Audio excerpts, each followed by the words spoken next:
समय आप बाधित कर रही हैं। चलिए, क्यों बाधित करेंगी? क्यों बाधित करेंगी? आप मंत्री हैं, आपको बीच में टोकने का अधिकार नहीं है मंत्री मैडम। नक्सलियों का जब वर्चस्व था, यानी वो जो पीक टाइम था, उस समय वीडियो सीओ घूस नहीं लेते थे। तो मैं उनको इस कथन के माध्यम से ये कहना चाहता था कि एक नक्सली से वीडियो सीओ डरते थे, लेकिन सरकार और सिस्टम से नहीं डर रहे। जंगल आदिवासियों का, और 70 में 50 से ज़्यादा आदिवासी नक्सली क्यों? किन कारणों से एक भोला भाला आदिवासी नक्सली गतिविधियों की ओर अग्रसर हुआ?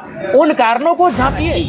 इसमें ये होता है कि सरकार से और कानून व्यवस्था से कोई इकबाल नहीं रहा है और लोग जो है नक्सली पर ज़्यादा विश्वास करते हैं। मैं यहाँ ये बहुत पुराना उदाहरण है, ये 20 साल पुराना उदाहरण मैं दे रहा था, लेकिन बीच में मंत्री मैडम टोक दी और अध्यक्ष महोदय चूंकि वो सरकार की मंत्री हैं, थोड़ा सा अध्यक्ष महोदय को भी उनका फेवर करना पड़ा और बोला जयराम जी आज के लिए आपका समय इतना ही है।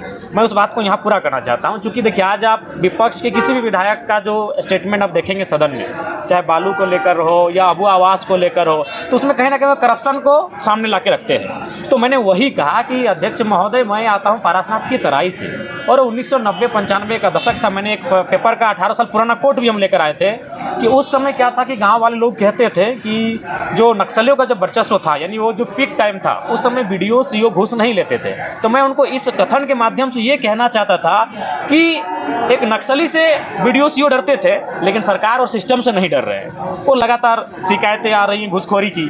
और दूसरा इस कथन से हम यह भी कहना चाहते थे कि जब ये राज्य आदिवासियों का है, जंगल आदिवासियों का, पहाड़ आदिवासियों का, मुख्यमंत्री आदिवासी, राष्ट्रपति आदिवासी, और उसी राज्य में जो अभी वर्तमान में गृह विभाग का डाटा है जिसमें 72 या 73 नक्सलियों की सूची है, जिसका राज्यपाल महोदय ने अभिभाषण में जिक्र किया, सदन में एक वरिष्ठ विधायक ने भी उस विषय को जिक्र किया। तो मैंने वही कहा जब ये राज्य आदिवासियों का, जल जमीन जंगल आदिवासियों का, और 70 में 50 से ज़्यादा आदिवासी नक्सली क्यों? किन कारणों से एक भोला भाला आदिवासी नक्सली गतिविधियों की ओर अग्रसर हुआ? उन कारणों को जांचिए, उन कारणों को जानिए। और मैं भी चाहता हूं कि नक्सली असंवैधानिक है, वो गलत रास्ते में हैं, उन्हें उस रास्ते से ना जाने दिया जाए। और मेरे कहने का अर्थ यही था कि हथियारों से नहीं, विचारों से आप रोकें। मैं तो यहाँ तक कहता हूँ कि आज अभी आप अगर नक्सली और पुलिस के मुठभेड़ को देखिएगा, जो मुठभेड़ में शामिल होते हैं पुलिस की तरफ से जो शहादत देते हैं, वो भी कहीं ना कहीं 3rd और 4th ग्रेड की नौकरी करने वाले सिपाही वर्ग के लोग होते हैं। अब जब ज़्यादा अध्ययन कीजिएगा तो आपको कभी कभी ऐसा वाक्य सामने आएगा कि नक्सली मुठभेड़ में जो शख्स की जान गई और पुलिस में जो जिसकी शहादत हुई, उन दोनों का आपस में बहुत दूर का कनेक्शन है कि दोनों एक दूसरे से ममेरे फुफेरे भाई लगते हैं। तो मेरा कहना है कि ना उस पहाड़ की ज़रूरत आम व्यक्ति को है, ना उस पहाड़ की ज़रूरत पुलिस को है। उस पहाड़ में जो खनिज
सरकार की नहीं सुन रहे हैं। तो ये मेरा तर्क था। लेकिन उससे पहले स्पीकर महोदय ने कहा कि जयराम जी आज आपका समय नहीं है। तो मैंने कहा कि आसन की गरिमा है अध्यक्ष महोदय, आसन का सम्मान है, लेकिन जिस दिन फिर हम खड़ा होंगे इस बात को पूरा पुनः दोहरा के जाएंगे।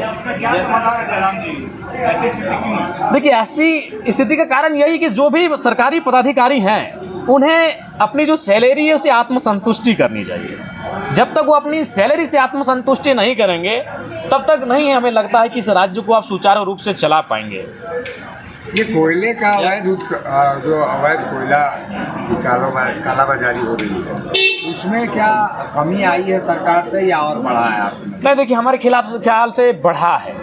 चूँकि देखिए एनडीए की गवर्नमेंट में क्या होता था कि ऐसा नहीं कि कोयला का कार्य नहीं होता था, लेकिन उसमें क्या होता था कि जो टॉप लोग लेवल के नेता होते थे वे लोग करते थे। लेकिन वर्तमान की सरकार में क्या है कि उनके पार्टी के प्रखंड अध्यक्ष भी उस सिंडिकेट में पूरे धड़ल्ले से शामिल है। आप चाहें तो जाके सर्वे कर लें, जो सत्ता पक्ष के पार्टी के प्रखंड अध्यक्ष नेता हैं, आप उनका 5 साल पहले की आर्थिक स्थिति और आज की आर्थिक स्थिति जो है उसका तुलनात्मक अध्ययन करें, आप जमीन और आसमान का अंतर पाएंगे। और उसका कारण एक ही है, कोयले की अवैध तस्करी में संलिप्तता। जी जी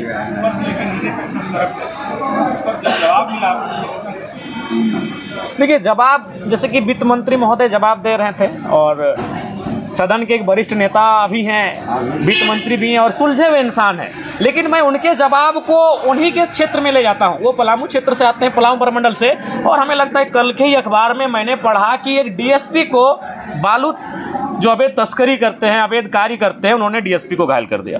बागमारे की घटना आपसे छुपी नहीं है, कुछ दिन बाद फिर थानेदार के हाथ को तोड़ा गया, ये घटना आपसे छुपी नहीं है। तो ये चीज़ें तो चीख चीख के कह रही है कि सिस्टम और विधि व्यवस्था किस दिशा में है। सरकार देखिए, सबसे पहला बात है सरकार ईगो में है कि भाई हम सरकार में अपनी खामियों को क्यों स्वीकारें। मेरा कहना है वही सरकार बेहतर होती है जो अपनी गलतियों को स्वीकारे कि हाँ ये गलतियां हम में हुई हैं। ठीक है, आप सदन में मत स्वीकारिए, मेरा कहना है सरकार के जो मंत्री हैं वो सदन में ना स्वीकारे कि हम भूल कर रहे हैं, लेकिन आप जब कैबिनेट में बैठते हैं, जब कैमरा ना होता है, जब मीडिया नहीं होती है, उस समय स्वीकारें कि हाँ ये असुविधाएं इस राज्य में है जो राज्य की जनता के लिए खेद है। जब तक वो अपनी खामियों को नहीं स्वीकारेंगे, अपनी गलतियों को नहीं स्वीकारेंगे, बल्कि अपनी गलतियों में ईगो के रूप में खड़े हो जाएंगे, इस राज्य को आप गति नहीं दे सकते हैं। जयराम जी, रसैया संयोजिका के लोग जो है वहाँ विधानसभा के बाहर आंदोलनरत हैं। वो लोग कह रहे हैं कि 2000 के लिए हमें आंदोलन करना पड़ रहा है और मैया सम्मान योजना जो घर बैठे बैठे मिले। तो गलत तो नहीं कह रहे हैं, सही बात है। मान के चलिए मैया सम्मान योजना एक तरह से ये उपहार है, एक तरह से ये पुरस्कार है, तो उनका कहना ठीक है। पुरस्कार से तो ज़्यादा उनको मिलना चाहिए जो श्रम कर रहे हैं, क्योंकि मैया सम्मान योजना की राशि जिस बहन को जा रही है, मैंने पहले भी तर्क दिया था 45 से ऊपर का मैं 40-45 के जो ऊपर है उनका मैं समर्थन करता हूं, और बाकी जो लगे उनको स्कॉलरशिप के रूप में मिले, मैं आज भी उस बात पर अड़ी हूँ, चाहे मेरा वोट का क्या है मतलब नहीं है, लेकिन उनका भी तर्क सही है कि ये उपहार के रूप में हम इनको 2500 रुपये दे रहे हैं और वो श्रम कर रहे हैं, लगभग 8 घंटे श्रम कर रहे हैं, चाहे वो रसोईया हो, पोषण सखी हो, जल सहिया हो, सेविका हो, सहायिका हो, स्वास्थ्य सहिया हो, वो श्रम कर रही है। तो जाहिर सी बात है, अगर किसी को आप उपहार में, यही चूंकि सरकार का विषय है, सरकार अगर किसी को उपहार में 2500 रुपये देगी तो उसी समय कोई बहन खड़ा होकर कहेगी कि हम 8 घंटे श्रम कर रहे हैं, तो हम कम से कम उससे दोगुना राशि लेने का हकदार रखते हैं। आप उनको दीजिए 2.5। अगर आप मैया सम्मान योजना चूंकि अपने सरकार बना लिए, वो आपका मुख्य एजेंडा था चुनाव जीतने का, तो चूंकि अगर आप मैया को 2500 रुपये देते हैं, तो जो लोग श्रम कर रही हैं, चाहे वो कोई रहे, आंगनबाड़ी की रहे, जल सहिया रहे, स्वास्थ्य रहिया रहे, पोषण सखी रहिया, रसोईया रहे, उनको कम से कम उनसे इस 2500 से दुगना वेतन मिलना चाहिए, क्योंकि वो श्रम कर रही है, वो अपने आप का मेहनत कर रही है, वो खटा रही है अपने आप को।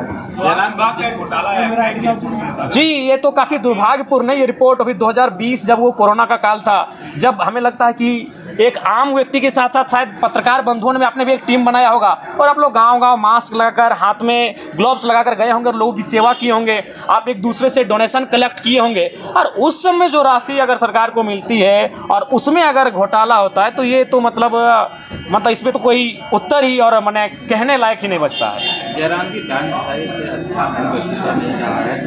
समाज क्षेत्र थाना में अभी भी 5 महिलाओं को गाँव से बाहर निकाल दिया गया, क्या कहेंगे? देखिए, ये बिल्कुल अमर्यादित है, असंवैधानिक है, अमानवीय है, और सरकार को चाहिए विशेष इस बात को संज्ञान में लेते हुए जो लोग दोषी हैं उन पर कार्रवाई करें, क्योंकि आज 21वीं सदी में इस लोकतांत्रिक भारत में डांड, पिशाच, ये भूत प्रेत, ये विषय नहीं होने चाहिए। इन विषयों पर लोगों को प्रताड़ित नहीं करना चाहिए। ये बहुत ही दुखद है और खेदजनक है। ठीक है, थैंक यू।